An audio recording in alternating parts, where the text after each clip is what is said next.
बच्चों, आज हम लोग 11th क्लास की फिजिक्स में द्रव्य के तापीय गुण का लेक्चर नंबर 2 पढ़ने जा रहे हैं और आज हम लोग पढ़ेंगे तापमापी थर्मामीटर के बारे में। जैसा कि हम लोग पिछले वाले चैप्टर में पढ़ चुके हैं कि ताप क्या होता है, ठीक है ना। और ताप को बताया था कि ताप क्या बताता है, कोई वस्तु कितनी गर्म है कितनी ठंडी है। तो उसको कैसे नापे कि कोई वस्तु कितनी गर्म है कितनी ठंडी है। तो जिस उपकरण से किसी वस्तु का ताप नापा जाता है उस उपकरण का नाम होता है तापमाप। यानी ताप नापने के उपकरण को क्या कहते हैं हम लोग, तापमापी। अब तापमापी ये बहुत सारे टाइप्स हैं उसके, यानी तापमापी बहुत प्रकार के होते हैं, लेकिन हमको जो पढ़ना है वो मुख्यतः पढ़ना तो तीन प्रकार के हैं: सेंटीग्रेड पैमाना, फ़ारेनहाइट पैमाना, केल्विन पैमाना और रीमर पैमाना, ठीक है ना। ये हालांकि तीन होते हैं, लेकिन आपको चौथे के बारे में थोड़ा बहुत जान लेना है। ये वैज्ञानिकों के नाम पर रखे गए हैं कि सेंटीग्रेड पैमाना जो है वो सेल्सियस नामक वैज्ञानिक थे, उनके नाम पर रखा गया, इसको सेल्सियस पैमाना भी कहते हैं इसीलिए। फ़ारेनहाइट ये भी वैज्ञानिक का नाम है, केल्विन ये भी वैज्ञानिक का नाम है, और उस केल्विन पैमाने का दूसरा नाम होता है परम ताप पैमाना भी कहते हैं। तो ये कैसे बनाए गए हैं इसको जरा हम लोग समझते हैं। तो देखिए, इस थर्मामीटर बनाने के लिए दो डिफरेंस पॉइंट लिए गए। एक मेल्टिंग ऑफ आइस, जिसको हम लोग कहते हैं हिम बिंदु। दो पॉइंट लिए गए, एक लिया गया हिम बिंदु, ये इसको हम लोग कहते हैं मेल्टिंग ऑफ आइस, या इसको हम लोग आइस पॉइंट भी बोलते हैं। क्या बोलते हैं हम लोग, आइस पॉइंट, ठीक है ना, आइस पॉइंट। और दूसरा लिया गया है, इसको हम लोग कहते हैं स्टीम पॉइंट, जिसको कहा जाता है भाप बिंदु,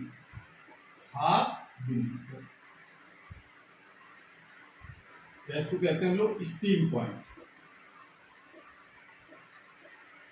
दो डिफरेंस पॉइंट लिए हैं अलग अलग वैज्ञानिकों ने। कौन कौन से वैज्ञानिक अलग अलग, जैसे मान लो ये यहां पर जो रेफरेंस पॉइंट लिया है हिम पॉइंट को सेल्सियस में,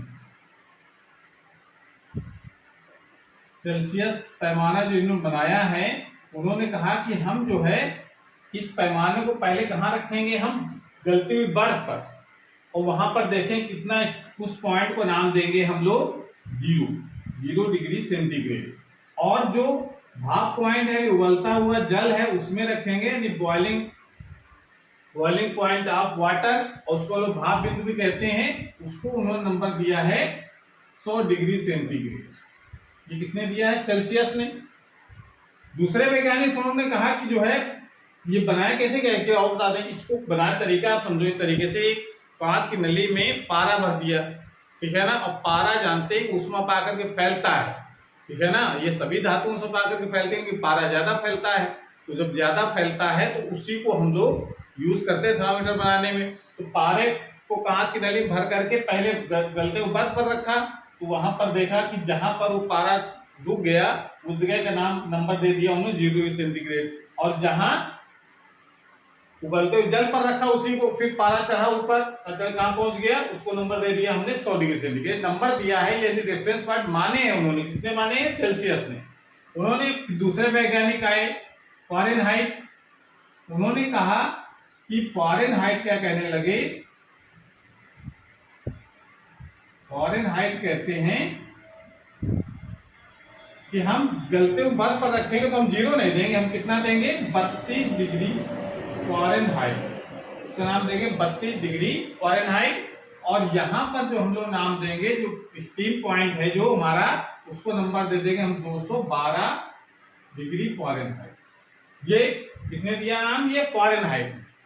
टेम्परेचर वही है, उसी जगह है, बस जहां तक पारा चढ़ा उसका नंबर उन्होंने चेंज कर दिया। आप कहें, उन्होंने कहा, फ़ारेनहाइट ने कहा कि 32 डिग्री फ़ारेनहाइट कहेंगे, जहां गलती हुई बर्फ होगी वहां का टेम्परेचर। और जहां पर उबलता हुआ जल होगा वहां कितना देंगे हम लोग, 212। उसके बाद तीसरे वैज्ञानिक आए, वो केल्विन पैमाना जिन्होंने बनाया है, उन्होंने कहा कि नहीं भाई, हम जो है गलती बर्फ का नंबर कितना देंगे, उन्होंने कहा कि हम देंगे 273.15। केल्विन। और यहाँ जो भाप पॉइंट है यानी भाप बिंदु है, उन्होंने कहा इसको हम लोग देंगे 373.15 डिग्री केल्विन डिग्री नहीं लगाते, ध्यान रखना है, ये पॉइंट ध्यान रखना है। सेल्सियस और फ़ारेनहाइट तो डिग्री लगाया जाता है, पर केल्विन डिग्री नहीं लगाते हैं। और चौथे वैज्ञानिक थे र्यूमर, उनके लिए बताया कि भैया हम जो है दूसरा अलग से नंबर देंगे। और उन्होंने किसने बताया कि र्यूमर ने कहा कि हम जो है गलती वर्ग पर नंबर देंगे हम लोग 0 और 0 डिग्री र्यूमर, और यहाँ का नंबर देंगे 80। ये ध्यान रखना है, यहाँ नंबर कितना उन्होंने दिया है, 80 दिया उन्होंने, ठीक है ना, 80 डिग्री र्यूमर और ये 0 डिग्री र्यूमर। तो ऐसे करके उन्होंने पैमाने बनाए।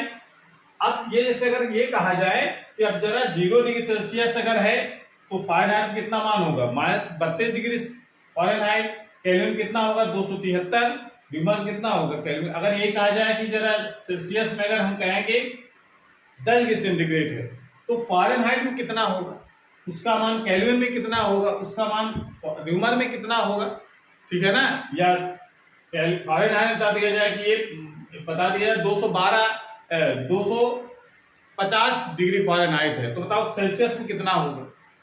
तो ऐसे कैसे कन्वर्ट करते हैं, ये सूत्र हमको पता है, आप जानते हैं कि अगर सेल्सियस पॉइंट चेंज करना है तो F-32/9 = C/5 यूज कर लेते हैं। तो हम ये आज सीखेंगे कि सूत्र बना कैसे है, या सेल्सियस को अगर केल्विन चेंज करना है तो हम 273.1.5 जोड़ देते हैं, तो ये जोड़ने से कन्वर्ट हो जाएगा। तो ये सूत्र हमको याद है पहले से, ये पता है, आपको भी पता है, लेकिन ये आज हम लोग सीखेंगे ये सूत्र कैसे बने, इसको आज समझेंगे। इसको समझने के लिए हम क्या करते हैं कि कोई भी टेम्परेचर मान लेते हैं, कोई भी टेम्परेचर यहाँ है C, कोई भी मान हो सकता है सेल्सियस पैमाने पर, तो इसके संगत यहाँ पर यानी केल्विन फ़ारेनहाइट में कितना होगा उसको मान लेते हैं F, केल्विन में कितना उसको मान लेते हैं K, अगर र्यूमर की बात करेंगे तो उसको मान लेते हैं हम लोग R। इसके संगत क्या मान होगा, जनरल चीज हम लोग देखेंगे, उसके आधार पर फार्मूले भी डिराइव करेंगे। तो इतना के लिए बात समझ गए, इसको जरा तो नोट कर लीजिए, उसके बाद जरा समझते हैं।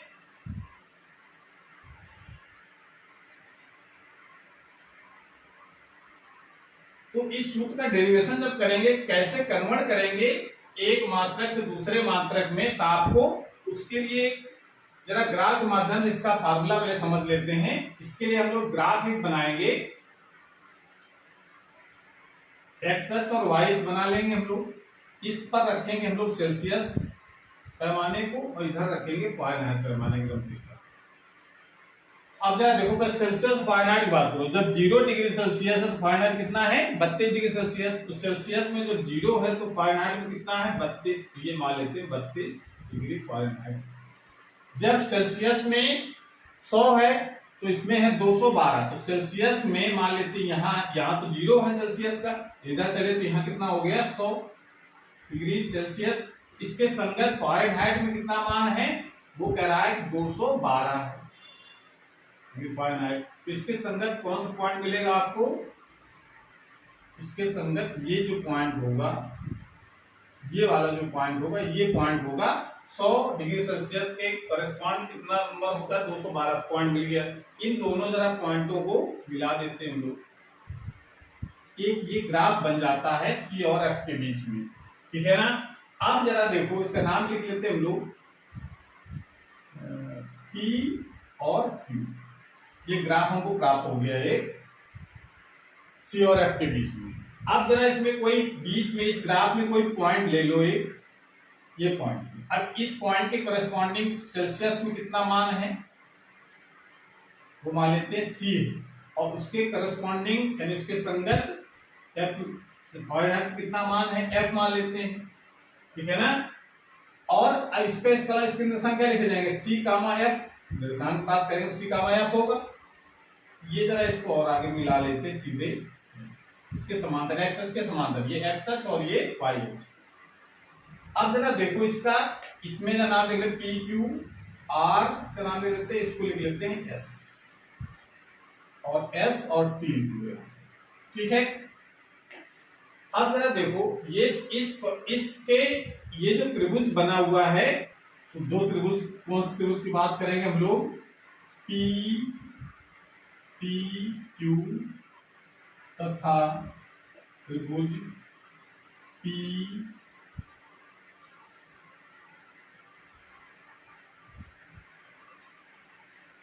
S R. ये त्रिभुज कैसे है हमारे पास? समरूप त्रिभुज। त्रिभुज कैसे हैं? समरूप हैं। और समरूप अगर त्रिभुज होते हैं तो उनके संगत भुजाओं का अनुपात बराबर होगा। तो संगत भुजा कौन से ले लें? पहले छोटे त्रिभुज की बात करो, ठीक है ना। त्रिभुज में यहाँ क्या लिखा है? आर एस बटे क्यू टी। आर एस बटे इसके संगत भुजा कौन सी होगी? क्यू टी बराबर पी एस बटे पी टी। ये लिख सकते हैं। पी एस का आर एस का मान निकालो कितना होगा? आर एस ये भुजा कैसे निकाली जाएगी? ये लंबाई चाहिए हमको, ये लंबाई किसके बराबर आ जाएगी? एफ माइनस 32 अपान एस माइनस 32। जो आ गया किसका मान आ गया? R S. ये भुजा ये जो लंबाई किसका ऐसे होगी, इस पूरी लंबाई में ये लंबाई घटा दो। ये लंबाई कितनी? एफ। ये लंबाई कितनी? 32। तो घटा कितना बचेगा? ये आर एस आ जाएगा एफ माइनस 32। उसके बाद क्यू टी। क्यू टी कहाँ है? ये है। तो इस भुजा निकालने तो क्या निकलेगी इसमें?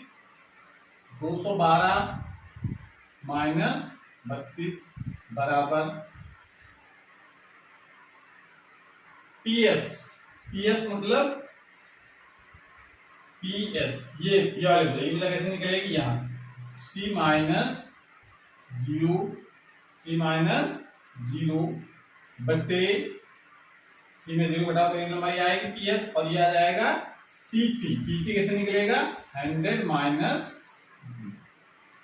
ये बात समझ में आ गई।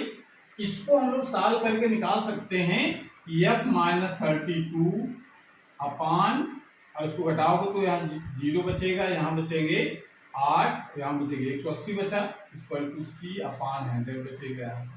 इसको काटेंगे जरा 20 से, 20 पंचे 100 और 20 180। कितना हो गया यहाँ पर? f minus 32 upon 9 equal to C upon 5। ये सूत्र हम लोगों ने बना लिया।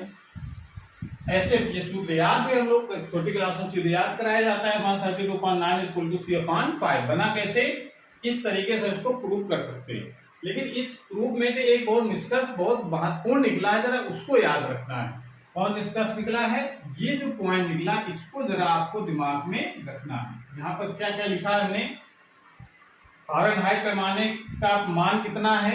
-32 या 32 क्या है? फ़ारेनहाइट पैमाने का हिम बिंदु है, ठीक है ना, बटे ये फ़ारेनहाइट पैमाने का भाप बिंदु है माइनस हिम बिंदु बराबर ये सी है सेल्सियस पैमाने का पाठ्यांक कितना है?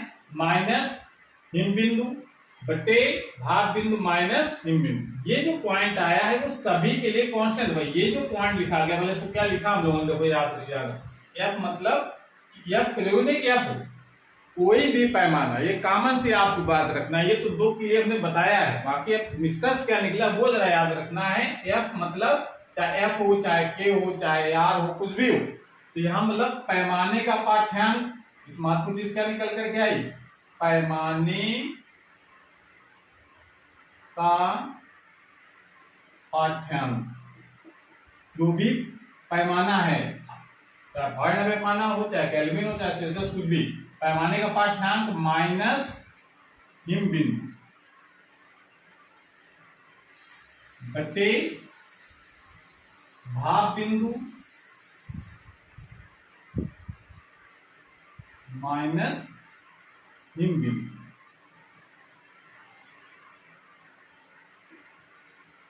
ये हमेशा क्या होता है? एक नियतांक होता है, कांस्टेंट वैल्यू होती सभी पैमानों के लिए। ये पॉइंट आपको याद रखना है। ये चीज दोनों के लिए लिखी गई। देखो ये फ़ारेनहाइट पैमाने का मान हो गया, फिर उसका हिम बिंदु हो गया, यहाँ पर क्या आ गया? फ़ारेनहाइट पैमाने का भाप बिंदु हो गया और ये हिम बिंदु हो गया।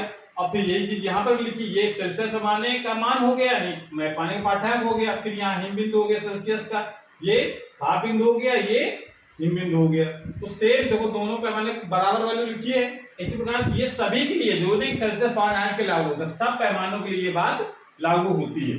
तो ये इसको नोट कर लीजिए। फिर और इसके हम बताते हैं कि कॉमन फार्मूला क्या याद रखना है आपको।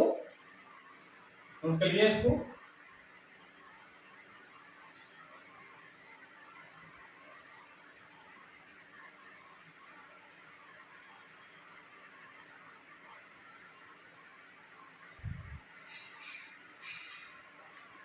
इस फार्मूले का यूज करते हुए देखो हम लोग क्या लिख सकते हैं। इसके लिए अगर सेल्सियस की बात करेंगे, क्रम से जैसे चित्र बना उसका सेल्सियस की बात करें तो सेल्सियस क्या लिखा जाएगा, सी माइनस सी का हिम बिंदु कितना है 0 बटे इसका भाप बिंदु कितना है 100 माइनस हिम बिंदु है 0 इक्वल टू। उसके बाद इसमें आगे दूसरे पैमाने की बात करें हम लोग, इसकी बात करें फॉरेनहाइट की।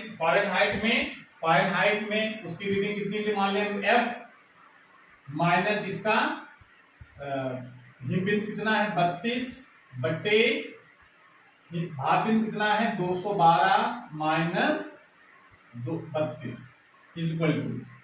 इसी प्रकार से हम केल्विन की बात करें, केल्विन में के लिख लेते हैं के माइनस इसका भाप हिम बिंदु कितना है 273.15 बटे 373 माइनस 373.15 माइनस ये तो इसका क्या हो गया भाप बिंदु हो गया माइनस हिम बिंदु हो जाएगा 273.15 इक्वल टू ये तो केल्विन का हो गया। अब उसका रीमर की बात करें, रीमर में आर माइनस इसका जो आइस पॉइंट है कितना है 0 और जो स्टीम पॉइंट कितना है 80 माइनस पॉइंट है 0। ये जो एक जनरल सा फार्मूला बन गया है, इस चीज से हम जिसमें चाहें उस मात्रक में हम चेंज कर सकते हैं। इसको थोड़ा सिंप्लीफाई किया जाए तो क्या बन जाएगा, देखो C अपॉन 100 यहाँ बचेगा इक्वल टू F माइनस 32/9 यहाँ पर 9 सॉरी यहाँ पर कितना बचेगा 180। इसको हटाओगे तो 180 इक्वल टू यहाँ पर कितना बचेगा K माइनस 273.15। सामान्यतः हम लोग 273 यूज करते हैं लिखते समय, एग्जैक्ट फिगर है 273.15 अपॉन 100। यहाँ घटाओ तो 100 बचेगा और यहाँ पे कितना आ जाएगा R अपॉन,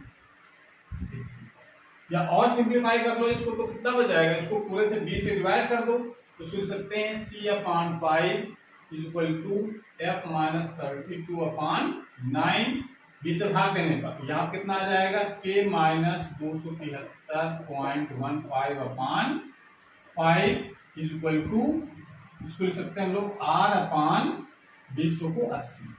ये जो फार्मूला निकल करके आया है ये आप याद रखेंगे तो जिसमें चाहे उस मात्रक में हम चेंज कर सकते हैं। और बेसिक चीज क्या याद रखनी है, पैमाने का पाठ्यांक माइनस हिम बिंदु बटे भाप बिंदु माइनस हिम बिंदु इक्वल टू कांस्टेंट, ये सभी पैमानों के लिए लागू करना है, ठीक है ना। अब इसकी सहायता से देखो हम जिसमें चाहे उसमें चेंज कर सकते हैं। अभी हमने सेल्सियस को फारेनहाइट चेंज करके बताया ही है, सेल्सियस को फारेनहाइट चेंज करके बताया, इन दोनों का आपस में चारों इक्वल है, जिसको चाहो उसमें इक्वल कर सकते हैं। तो इसका ये चीज तो हम लोग समझ गए कि C व F में संबंध क्या समझ में आया, अभी हम रिलेशन करके बताया था हमने। इसको क्या निष्कर्ष निकला C upon 5 equal to F minus 32/9। ये संबंध आपको याद रखना है न्यूमेरिकल के लिए, वरना आपको एक बेसिक चीज याद रखना है तो उससे भी काम चल जाएगा। दूसरी बात अगर हम कहें कि C व K में संबंध देखो,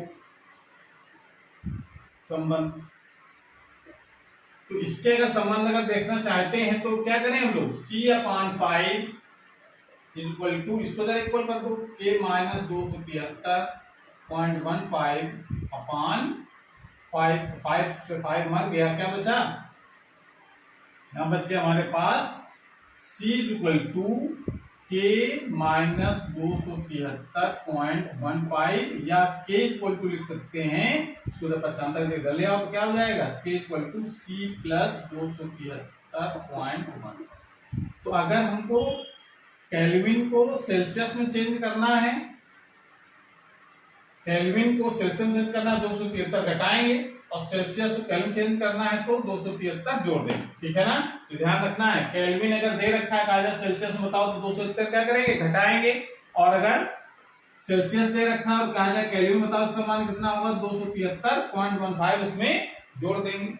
ये पॉइंट ये चीज आप ध्यान रखनी है। क्या संबंध आ गया हमारे पास सी और एफ के बीच में। इसी तरीके से आप जिसमें चाहे आप इन दोनों इक्वल कर सकते हैं, के और एफ के बीच रिलेशन निकाल सकते हैं। एफ हुआ के में संबंध अगर लिखना चाहे तो क्या लिखेंगे, तरीका तो ये भी अप्लाई कर सकते हैं। अगर ये दो फार्मूला अगर याद है तो वो भी काम चलेगा कि अगर हमको सी और एफ में चेंज कर के और एफ के बीच रिलेशन चाहिए तो पहले क्या करें, हम के को सी में चेंज कर लें और सी को फिर एफ में चेंज कर लें, ऐसे भी हो सकता है। और नहीं तो सीधे सीधे आप फार्मूला कौन सा यूज कर लेंगे, ये वाला f माइनस 32/9 इक्वल टू के माइनस 273.15/5। ये फार्मूला यूज करके के और एफ के जो भी मान कन्वर्ट करने, के का मान दे रखा है तो के का मान रख दो, एफ निकल आएगा, एफ का मान दे रखा है एफ यहाँ रख दो, के का मान निकल आएगा, क्रॉस मल्टीप्लाई करके इसको सॉल्व कर सकते हो। इस तरीके से हम मान निकाल सकते हैं जिसमें चाहे। ऐसे न्यूमर को भी सेल्सियस चेंज करना है तो C/5 = R/F करके निकाल सकते हैं।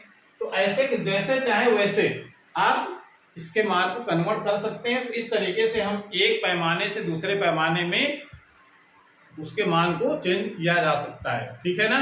तो आज हम लोग इतना ही समझेंगे, अगली क्लास में हम लोग नए टॉपिक के साथ आएंगे। तब तक पढ़ाई करते रहिए। All the very best.